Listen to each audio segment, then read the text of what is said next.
China's great imperial city is located in the center of its ancient Middle Kingdom, a gigantic and inscrutable empire beyond the Great Wall.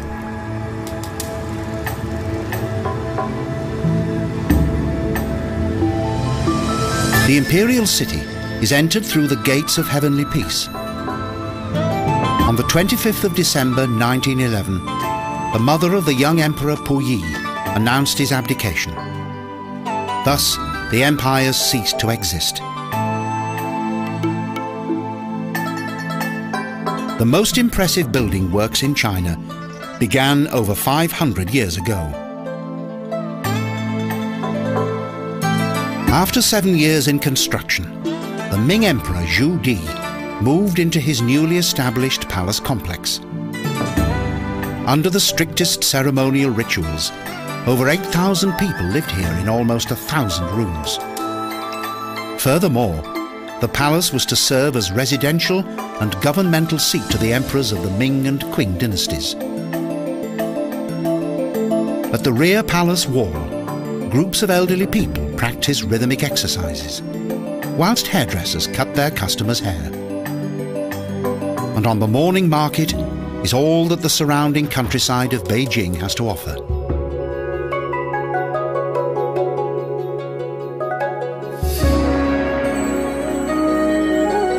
In the drum tower, the roll of drums marks the change of the night shift, and in the tower, bells ring in the beginning of a new day. The garden of the old summer palace was once the most beautiful and lavish in China.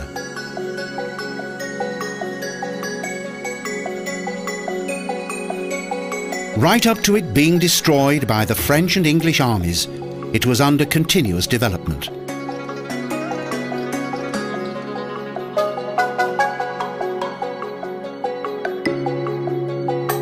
For half the year, the garden served as the summer residence for the emperors of the Qing dynasty.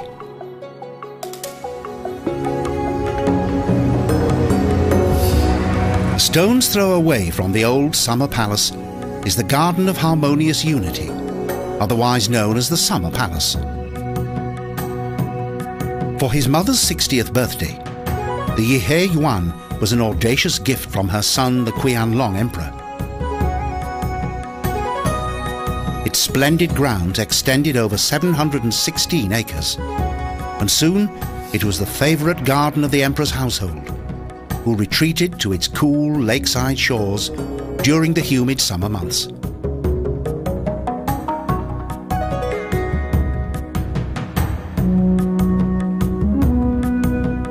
In 1860, the Summer Palace was destroyed. Money that was destined to go to restoring the naval fleet was diverted and went instead toward financing the restoration of the Summer Palace.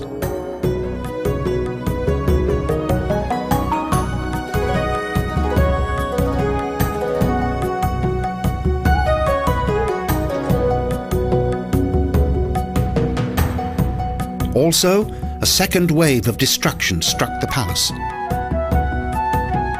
But yet again, the Empress, the widow Cixi, was able to raise funds for its restoration. She spent most of her evenings at the Summer Palace. The view is even more enhanced by the calm evening atmosphere.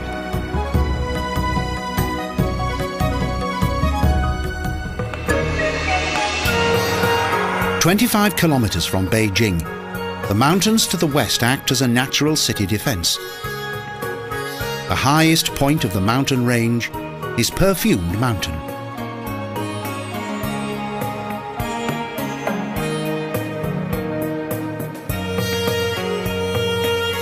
The sprawling countryside has many entertaining facilities. From the summit, there is a fantastic view of the Western Mountains, and on a fine day, a clear view of Beijing. Bordering the park is the Temple of Azure Blue Clouds, that became famous thanks to its marble Vajra Stupa.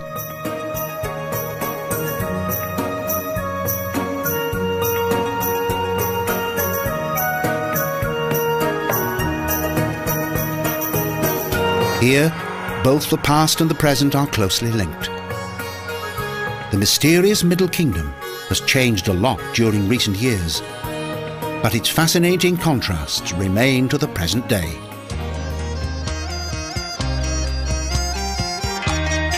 Emperor Guangxu founded the Garden of 10,000 Animals. Every year, 10 million visitors come to see the pandas.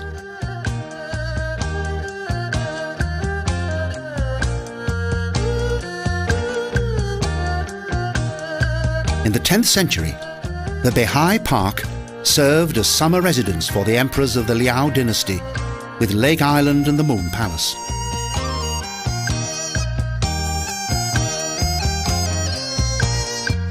Also, the Round City was part of the emperor's garden area. There is an impressive feeling of peace and contemplation in the Park of the Sun Altar. In the centre of the park is the Sun Altar for the worship of natural strength.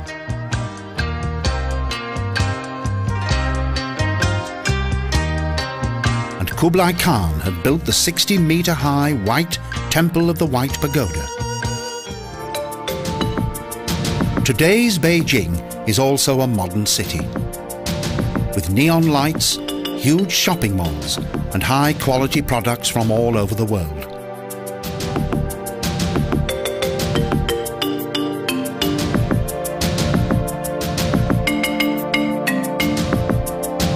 In the city's numerous night markets, there's a vast selection of food products and an incredible assortment of souvenirs.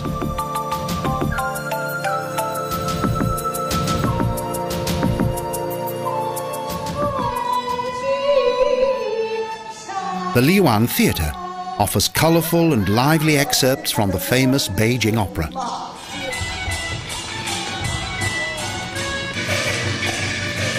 In a one-hour show, the rich traditions of Chinese folklore are presented.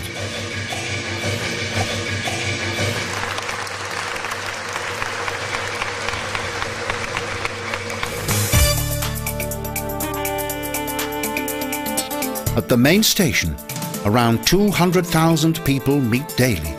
The hustle and bustle is indescribable.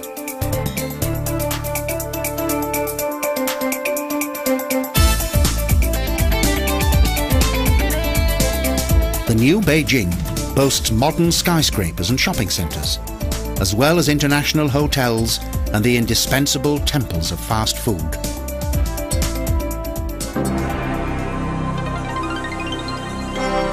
In Beijing, the Palace of Harmony and Peace is the largest and marvellous Tibetan Buddhist temple for future, present and past.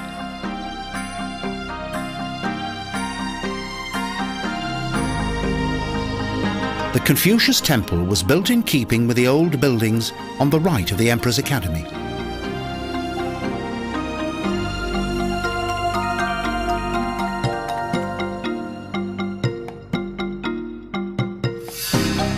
Each time the Emperor visited the Academy, he went to the Confucius Temple to demonstrate his devotion.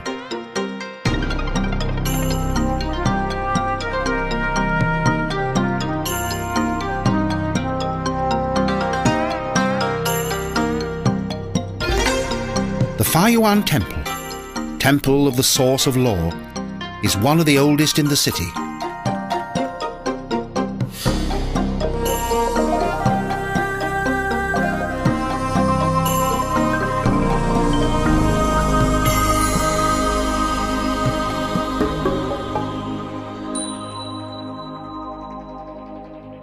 In the centre of the Muslim quarter is the New Jie Mosque, the largest and oldest mosque in Beijing.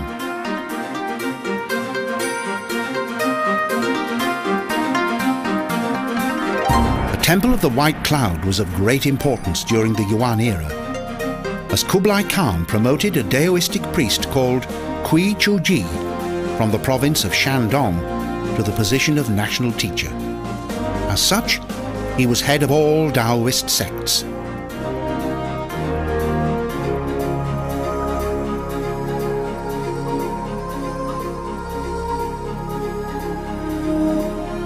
Later, the temple became the centre of the northern sect, whose members led a life of celibacy and strict vegetarianism.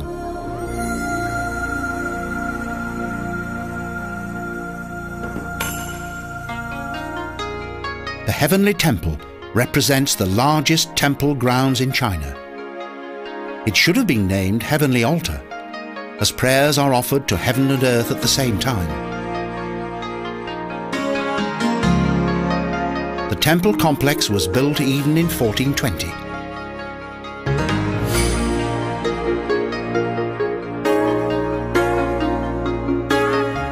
A portrait of the Chinese cosmic illusions.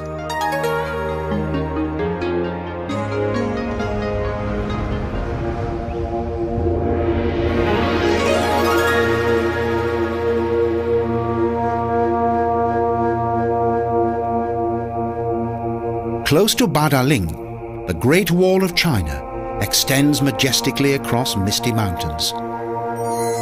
It is the largest man-made structure in the world. The wall was erected in order to protect the country from invasion from the north.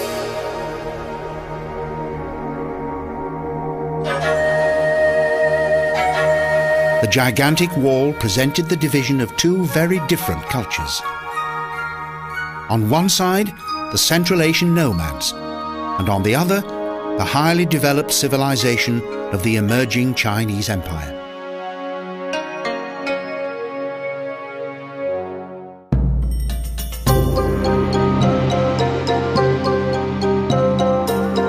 The Qing emperors knew exactly where to shelter during Beijing's hot summer months. In the Valley of Coolness. At that time, a beautiful forested river valley, 250 kilometers northeast of Beijing. In former Rehe, today's Chengde, is the old summer residence of the Manchu dynasty that took more than a century to construct.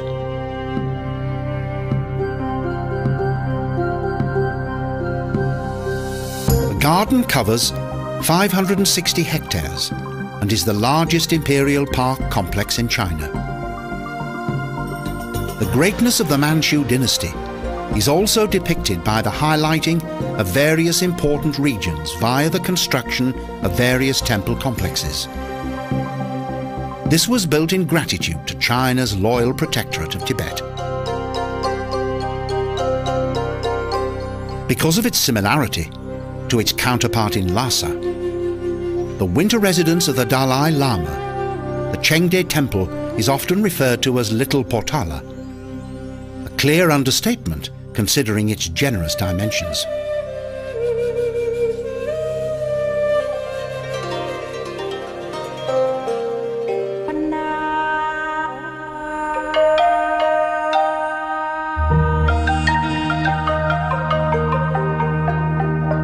The temple monastery of Xumi Fushu Miao is one of the most impressive buildings in the city. Translated, the temple's name is Happiness and Longevity of the Summer Hill, Xumi Fushu Miao.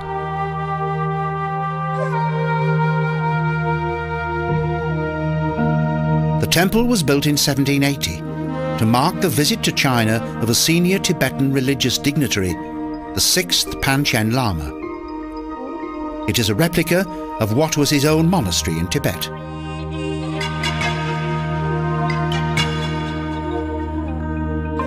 The construction of this monastery played an important role in the diplomatic relationship between the Chinese Emperor Qinglong and Tibet.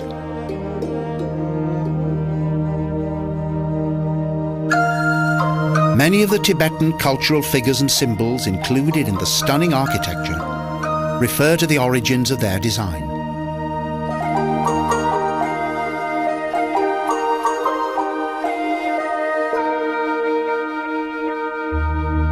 Puning Si is another of the 8 magnificent monastery and temple complexes in the northern section of the imperial summer residence. Its front section remained true to traditional Chinese Han design because it commemorated an important military event.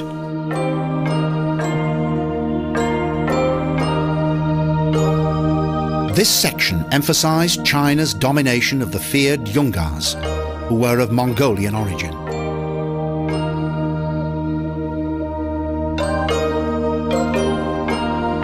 Surprisingly, the impressive 37-meter-high Mahayana Pavilion is constructed of wood.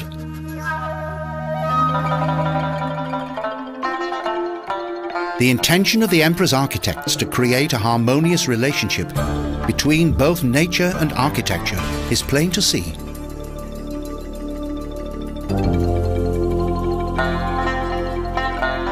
Pu Si, the Temple of Universal Joy, is located in the middle of the eastern section of the sanctuary. It is similar to an older building in Beijing.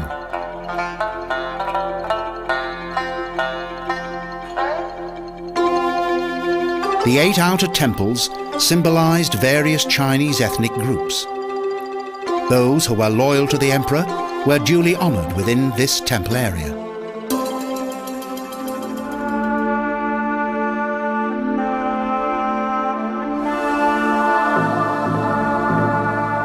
In the 18th century, China had become the greatest and most prosperous empire in the world. The magnificent summer residence of the Qing Emperor and its surrounding buildings are a glorious and remarkable demonstration of ultimate power.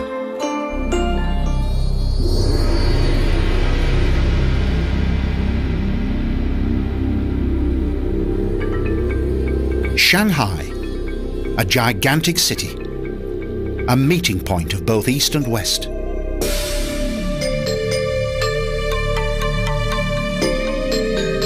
The shoreline is without a doubt the city's main focal point. It is a combination of the past, present and future. It contains the historic monuments and eye-catching buildings of a great city. Shanghai was once referred to as the Whore of Asia, capital of crime, the Paris of the East and the centre of Maoism. But this is a place of history. Today, the gigantic metropolis is ruled by modern-thinking communists, and the Yangtze Delta is not only China's largest port, but also its new shining star of capitalism. In the 18th century, the West showed considerable interest in Shanghai as an important trading centre.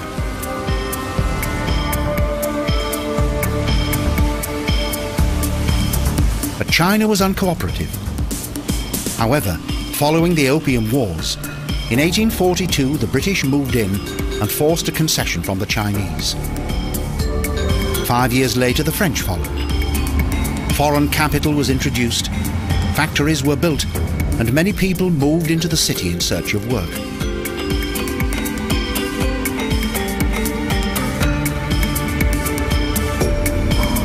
The shipbuilding industry immediately took off, and almost overnight Shanghai became the most modern city in Asia, and also a paragon of Western decadence. The Oriental Pearl Tower is a mighty 468-metre-high television tower that since 1995 has extended high above the city's skyline. The view is overwhelming. A wide river calmly winds its way through this lively city that in recent times has experienced a complete transformation. The most recently built city quarter of Pudong is often referred to as Boomtown. This is a new but as yet undefined world, a city of the future.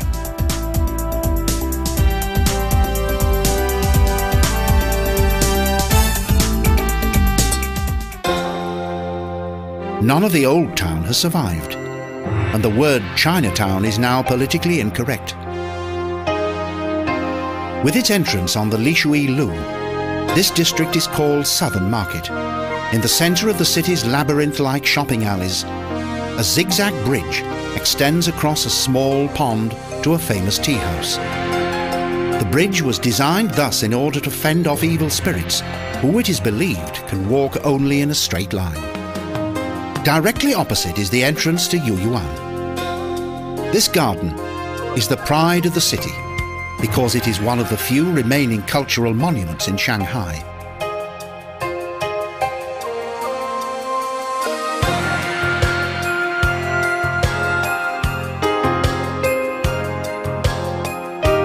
Nanjing is the new centre of Shanghai, China's sparkling showcase that contains both old and modern shopping centres, the commercial heart of the city. A few years ago, the People's Square contained wide streets and a racecourse.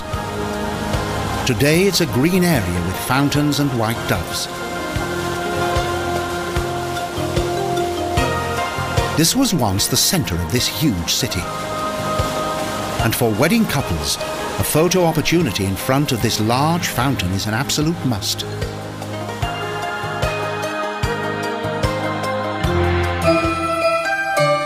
Each evening, several of the city's theatres feature an acrobatic show, a particularly popular attraction in China.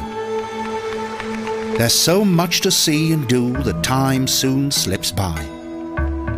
The dexterity of the acrobats is truly mesmerising.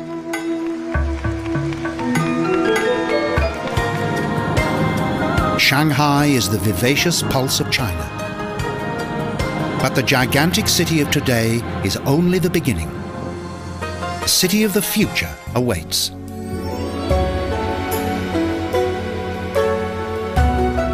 Suzhou. Famous explorer Marco Polo referred to this extraordinary city as the Venice of the East. The city is particularly famous for its gardens.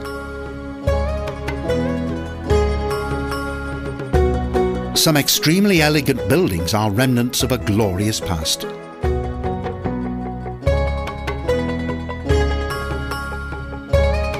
The city was founded in 514 BC when the Chinese monarch Heilu von Wu made it his capital.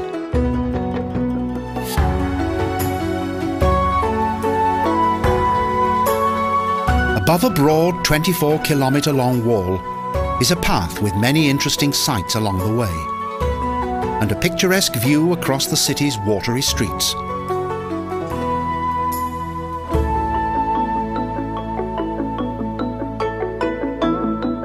But Suzhou is above all famous for its gardens. The Garden of the Policy of the Common People is one of China's 4 most famous gardens.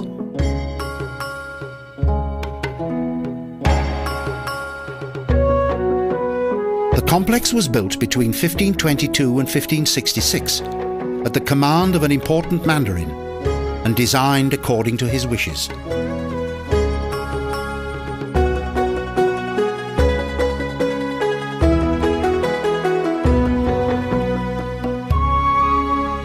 Covering a much smaller area is the Garden of the Master of the Nets, that despite its smaller dimensions is considered to be a gem of garden architecture.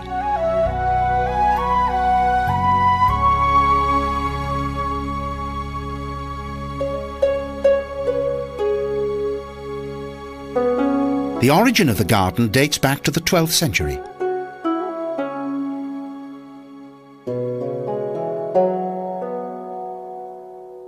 The beautiful Suzhou complexes seem to emulate an even more famous garden, the Garden of Eden.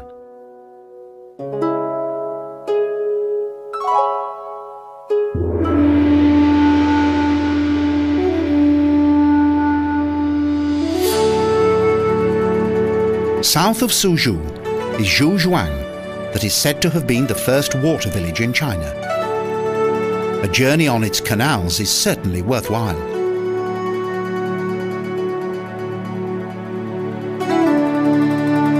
Little has changed here since bygone times. This is ancient China today. Natural village life and picturesque scenery.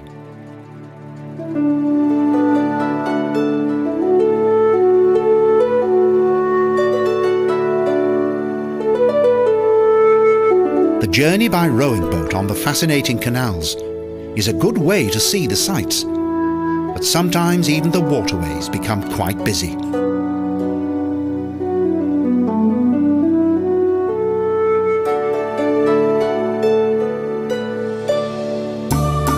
It's surprising that this wonderful medieval village has only relatively recently been discovered by tourism.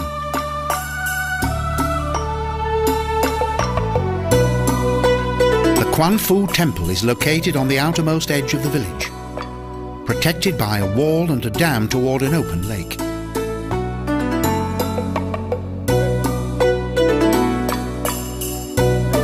This large temple complex, with its natural water garden, was built during the Song dynasty and is dedicated to Buddha.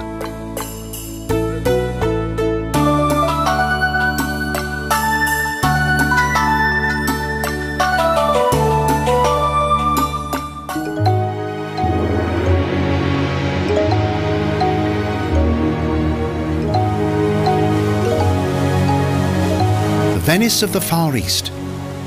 This is the name of the ancient Chinese city of Lijiang in the northwest of Yunnan province.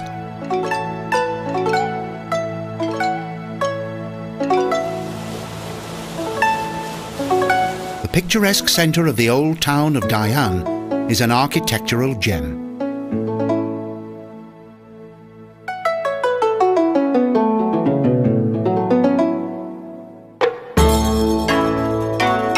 Dai'an's houses are of traditional stone, wood and roof tile construction.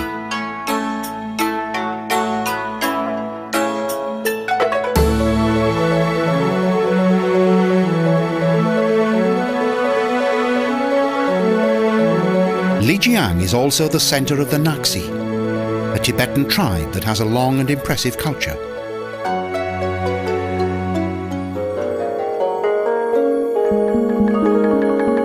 At one time, the Naxi were a nomadic tribe, but several centuries ago, they discarded their wandering lifestyle and replaced their tents for wooden huts in the Lijiang Valley.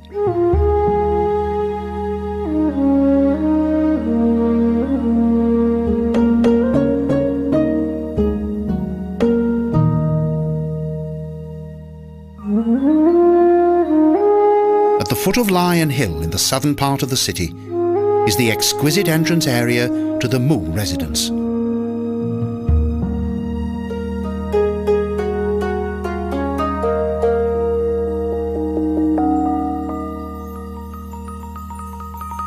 When evening comes, this residence is an attractive setting for the reenactment of age-old rituals.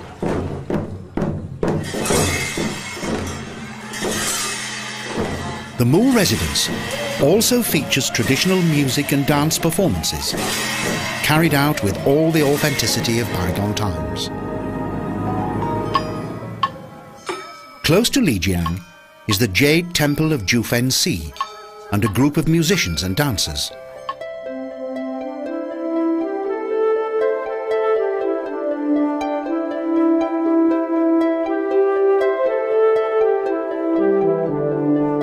The Naxi tribe is very religious, and the gods influence their everyday lives.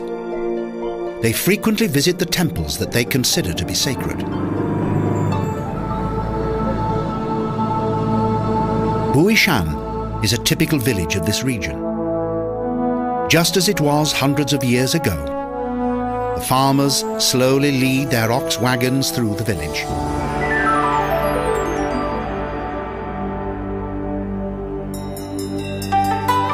The narrow alleys are built of stone. The houses are immaculate, and it is normal for the local people to wear traditional costume.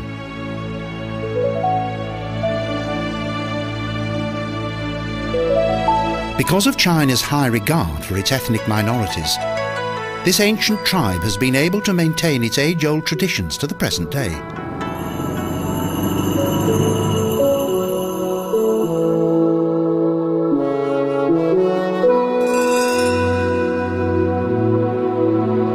Back again in Lijiang, we visit the beautiful Hei Long Tun Park in the north of the old town. In the centre of Dragon Lake is the Moon Pavilion that is accessible by way of a bridge. It is said that this was the place in which two desperate Naxi lovers burnt themselves alive.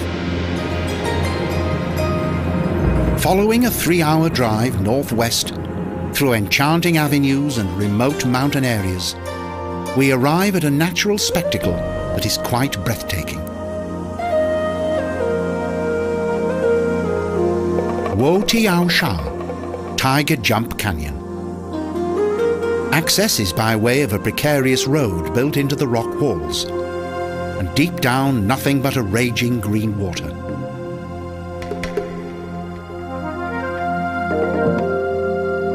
The Yangtze has cut deep into the rock of the Jade Dragon Mountains and created a canyon that is unique in the world. The less energetic can travel the steep and narrow steps in the relative comfort of a sedan chair.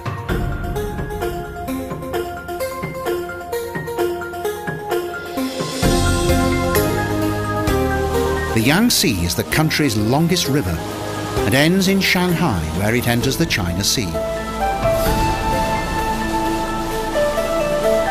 The tempestuous water flows with relentless power through the 30-meter wide canyon that is blocked by a huge rock. The canyon derived its name when a tiger, making its escape from the royal hunt, saved itself by jumping across the canyon.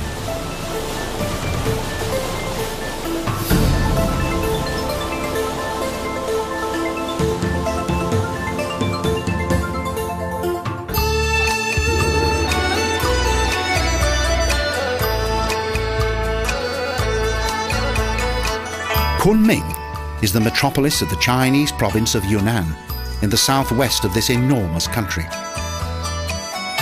The city of everlasting spring, in which a mild climate and the great outdoors are part of everyday life. Both its climate and unique location made this city the ideal choice for the International Expo, held on the northern edge of the city in 1999.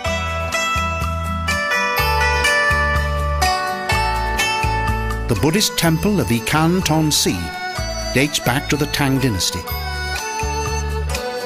The design of the city's largest temple complex was influenced by many diverse ethnic groups.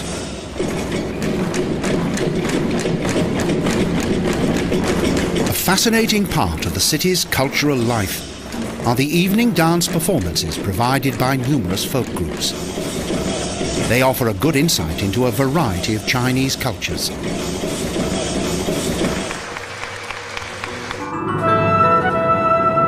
The road to the Western Mountains lets us pass by farmhouses in which local farmers cook geese in traditional stone ovens, and past skillful stonemasons whose skillful hands create the famous stone lions.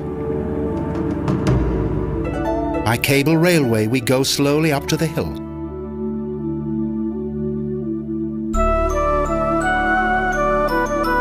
On reaching the summit, we walk through the Dragon Gate of Luhanyan, from where the long and arduous descent down the steep steps of Buddha Hill can begin.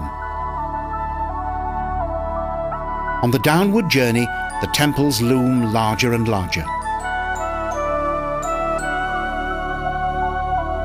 Extending along the foot of the Western Mountain is the floral temple of Huating.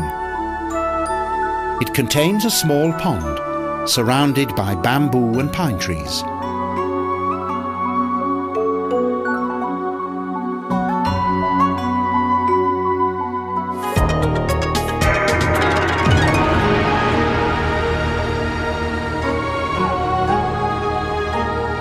But Yunnan's most famous site is situated 126 kilometers east, the unique stone forest of Shilin, a forest of rock that extends for 27,000 hectares. Its limestone rock originated from a long since dried up ocean. The elements finally created these bizarre formations. The peaks of the stone forest are up to 30 meters high, but the exhausting climb is rewarded by outstanding views.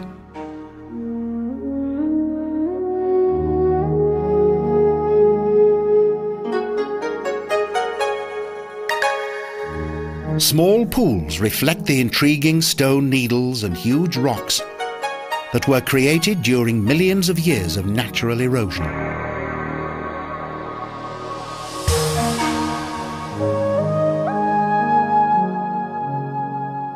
The most amazing formations were given dramatic names: the Sea of Fire, Dragon's Tooth, and Heavenly Sword. Pagodas, columns, and strange flowers appear to rise from the rock. Of course, magic and romance are usually included in legend. It is said that one of the immortal Taoist priests presented this desolate area to two lovers.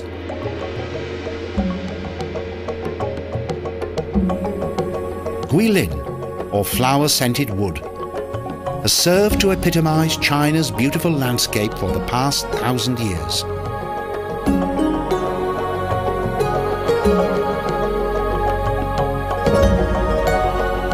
The morning hustle and bustle along the Lijiang River has also begun. The boats are approached by tiny stone bridges and numerous steps.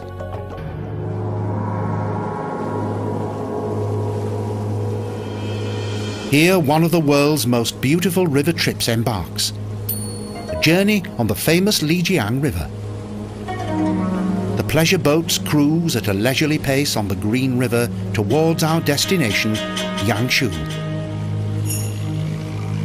Like a green silk ribbon, for 83 kilometers the river winds through lush countryside. Barren and unusual cone-shaped mountains suddenly appear from the plains. These bizarre wonders of nature are unique to our planet.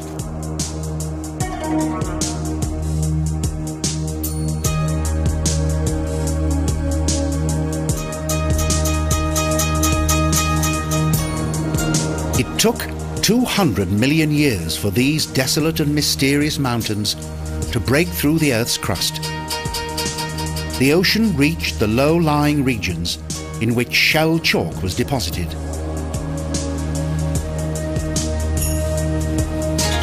When the Earth's surface erupted, limestone formations were created. Regular downpours of rain hollowed out the soft limestone and sculpted the mountains. The landscape is so beautiful that it's like being in a land of eternity.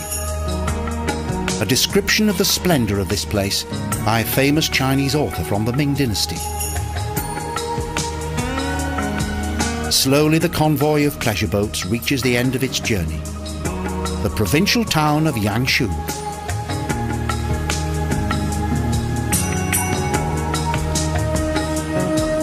These fishermen, in their traditional garments and pointed straw hats, have for centuries fished in this age-old way with cormorants.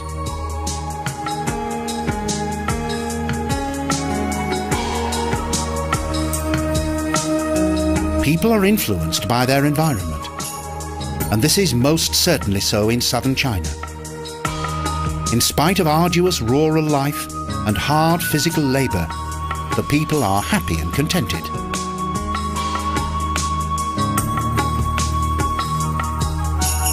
In the center of this bizarre landscape, in which for many generations myth and legend have been an integral part of everyday life, tradition and community have retained their value, qualities which have long since disappeared from the hectic world outside. An amazing world where everything is just fine. Hong Kong, gateway to China, the window of the world, a mega city with more than 8 million inhabitants and rising. A city of the superlative, glimmering skyscrapers that seem to take root in the sky. One elegant building after another, with shining glass and high-tech facades. Around 150 years ago, Hong Kong Island was under British colonial rule, and today only a few buildings of this period remain, such as St. John's Cathedral.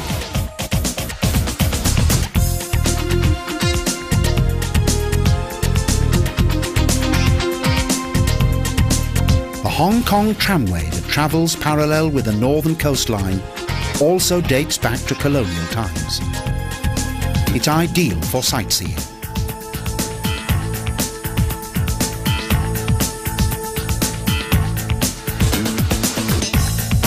From the peak, the view is truly breathtaking.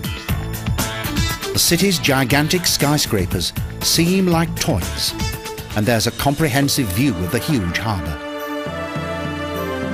Most of the sightseeing tours around the harbour, embark from Central Station close to the ferry terminal. The journey travels past Kowloon and several huge cruise ships that lie at anchor. Suddenly, the Tsing Ma Bridge appears, the world's longest chain-link bridge. The glass facades of Hong Kong Island's skyline shine out in the light of the afternoon. The Man Mo Temple dates back to the Hong Kong of bygone times. There are around 600 temples in this town.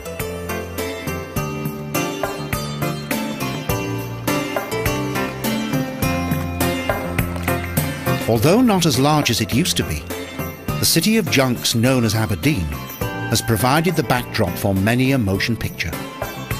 Much of it has been filled in, and thus little of it remains. Just a narrow canal. Ocean Peak was built on a nearby promontory. A huge entertainment park with replicas of dinosaurs and real pandas and a butterfly house.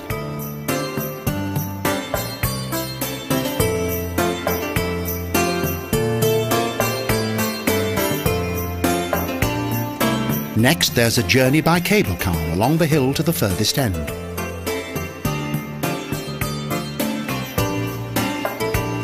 Repulse Bay is a bathing beach on the southern coast of the island.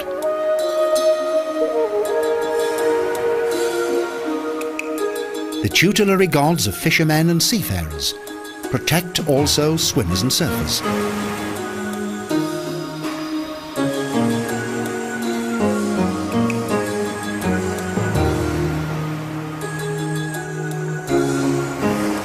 Kowloon is a peninsula on the southern coast of China. Both night and day, cruise ships and ferry boats are moored alongside Kowloon Pier, opposite the city's world-famous skyline.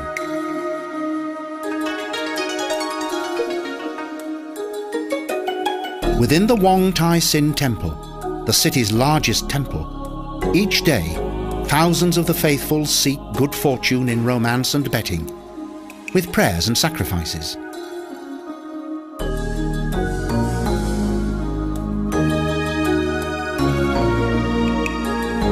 Among the modern skyscrapers is a new park, Kowloon Park, an oasis of tranquility amid the indescribable clamour of the traffic and people of Tsim Shat Tsui.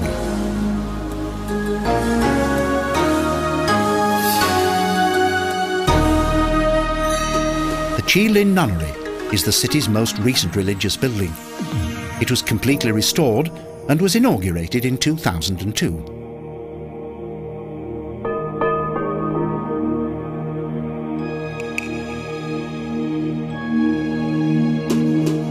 North of the Kowloon Peninsula is one of Hong Kong's less familiar areas, the New Territories. Lo Wai Village is one of the region's last fortified villages.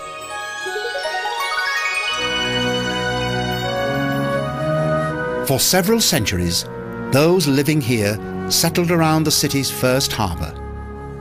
They consisted of clans and lived in separate villages.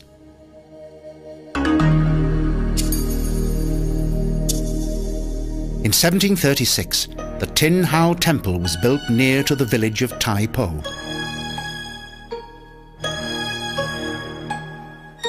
High on a small hill is the impressive Chuk Lam Shim Yuen Monastery.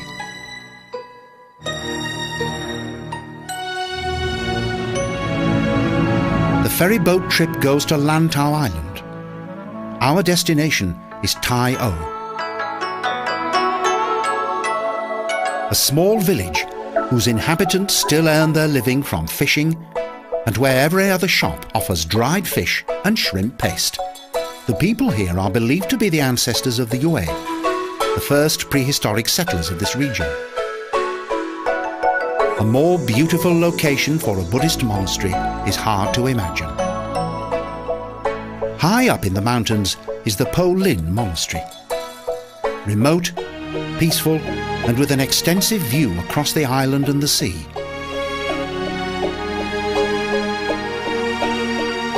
This, the largest Buddha statue in the world, is 26 meters high and weighs 200 tons.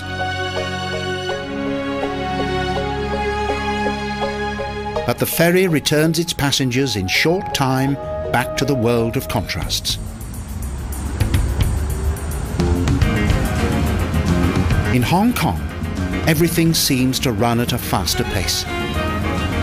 Here is pulsating life during day and night, even with all of its constant noise. Within this city of dreams and Asiatic flair, there are 8 million people. Hong Kong, the fine-smelling harbour, is one of the most exciting cities in the world.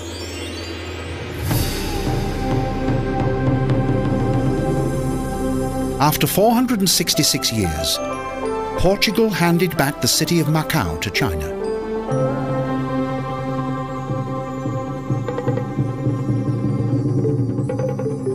On the peninsula, the ruins of Sao Paulo are well worth a closer look. This was once the bastion of Christianity in Asia. Its many old cannon and mighty fortress walls are reminders of those times when invasion was a constant threat.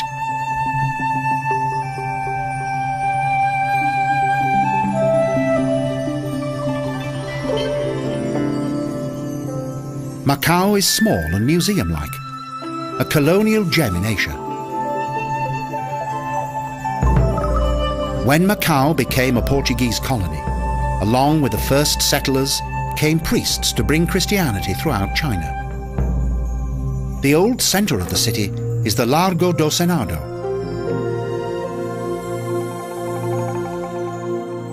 On the southwestern side of the square is the noble-looking Leal Senado. The former residence of the influential city senate is now City Hall. Macau's largest Buddhist temple, Kun Yan Tong, dates back 400 years to the Ming Dynasty, when its original foundations were built.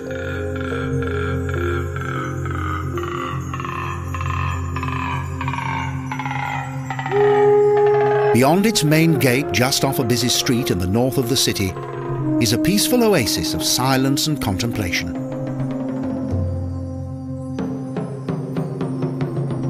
The Jardim Lu Lim Yok Park looks like a tropical fairy tale scene.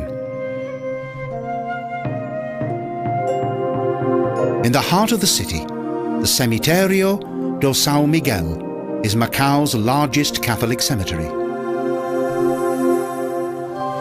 Macau's oldest park, Jardim Luís de Camões, belonged to the British East India Company.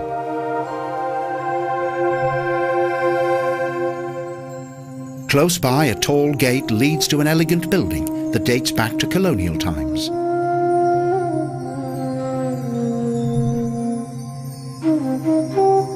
At the entrance to the inner part of the harbour, and dating back to the 15th century, is the city's oldest place of worship for its Chinese inhabitants, Ama Miu. It was built into a mountainside. Ama, the Taoistic goddess of seafarers and fishermen, is worshipped here. This temple complex existed long before the arrival of the Portuguese.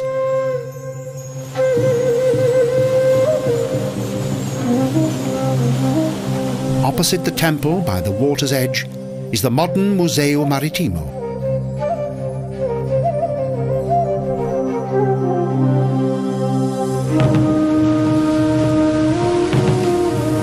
A journey by junk is a fascinating and nostalgic experience.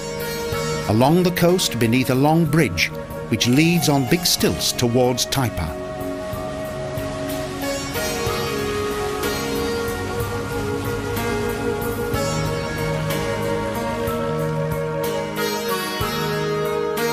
Taipa is the largest of the 2 islands that belong to Macau. The tangled and narrow alleys in the centre of Vila Taipa abound with rural character. The islanders are highly religious and like to take great pride. During Macau's golden years, the remote bays on the outer island of Koloane were the haunt of pirates.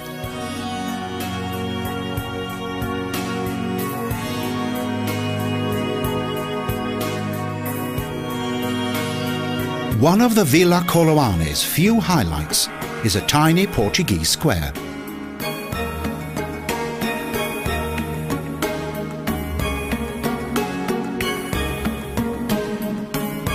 For many years, Macau's casinos were its principal source of revenue and created the wealth that financed the island.